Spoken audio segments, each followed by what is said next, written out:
휴일인 오늘 제주는 제주도 북부와 동부, 서부 지역에 폭염주의보가 내려진 가운데 무더위가 이어졌습니다.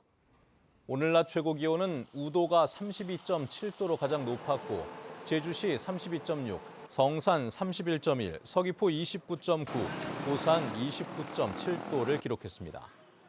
오늘 저녁과 내일 오후에는 5에서 30mm의 소나기가 내리는 곳이 있겠고 높은 습도와 함께 체감 온도가 높아 당분간 무더위와 열대야가 계속되겠습니다. 치유 공간으로 호응을 받고 있는 4.3 트라우마 센터가 이용자 급증으로 포화 상태인 것으로 나타났습니다. 제주도에 따르면 4.3 트라우마 센터는 지난 2020년 5월 시범 사업으로 개소한 이후 올해까지 연평균 17,000여 건의 실적을 기록했고 매년 이용자가 늘고 있습니다. 이에 따라 4.3 트라우마 센터는 대기자만 670여 명에 이르고 있는데 제주도는 정규 조직과 규모를 갖춘 국립 트라우마 센터 설립이 절실해 정부와 절충 작업을 벌이고 있다고 밝혔습니다. 전국 아파트 매매 가격이 상승하고 있는 가운데 제주 지역의 아파트 가격은 하락세가 지속되고 있습니다. 한국부동산원에 따르면 8월 첫째 주 제주 지역 아파트 매매 가격이 0.05% 하락해 올 들어 이달 초까지 아파트 매매값 누적 하락폭은 마이너스 4.06%를 기록했습니다. 하지만 같은 기간 전국 아파트 매매 가격은 0.04% 상승했고 서울의 경우 전주에 이어 이번 주에도 0.09% 오르며 12주 연속 상승세를 기록했습니다. 오늘 오전 8시 50분쯤 제주시 애월읍 광령리 무수천 교차로 인근 도로에서 음식물 쓰레기 수거 차량이 넘어지는 사고가 발생했습니다. 이 사고로 차에 타고 있던 30대 남성 2명이 무릎과 팔꿈치 등을 다쳐 병원으로 옮겨져 치료를 받았습니다. 차량이 넘어지면서 음식물 쓰레기가 도로에 쏟아져 한때 교통체증에 빚어졌는데 경찰은 정확한 사고 경위를 조사하고 있습니다. 광복절 경축 행사 춤 8.15를 추다가 오늘 제주 혼디 누림터에서 열렸습니다. 제주도가 후원하는 이번 행사에서는 독립투사들과 함께 이름 없이 쓰러져 갔던 학도병과 학생 등에 대한 긍지를 느끼기 위해 대규모 애국가와 독립군과 퍼포먼스를 포함한 역사 문화 콘서트의 형식으로 진행됐습니다. 또 시 낭송과 랩, 밴드 공연 등은 물론 독립군 연습과 퀴즈 등 다양한 행사로 구성됐습니다. 국민배우로 활약해온 박상원 서울문화재단 이사장 겸 서울예술대학교 교수가 제주도청을 찾아 고향사랑 기부금을 기탁했습니다.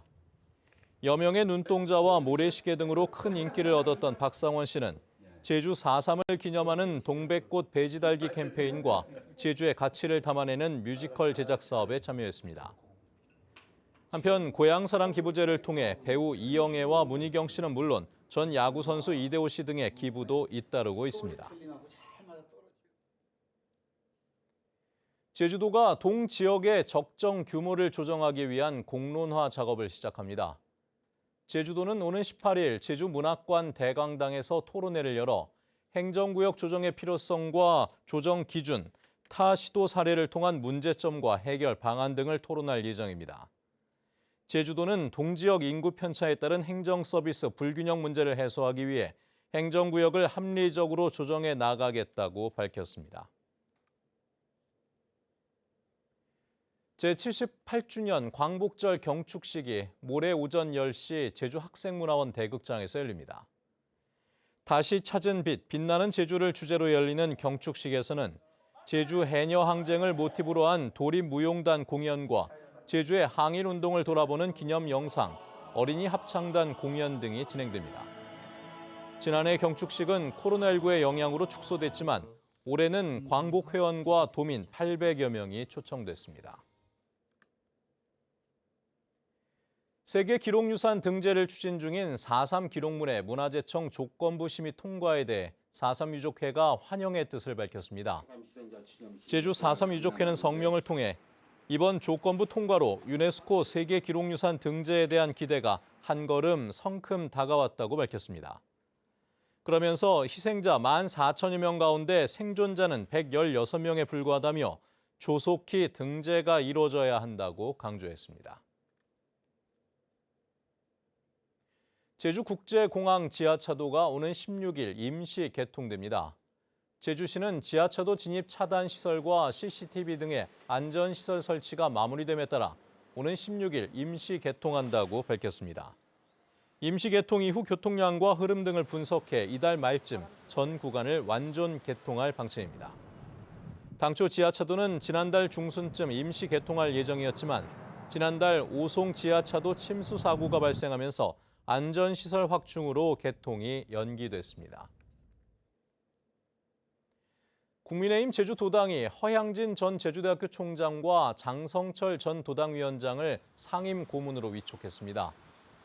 주요 당직자에는 수석 부위원장에 김영진 제주시 갑 당협위원장, 부위원장에는 부상일 변호사 등 9명이 인선됐습니다.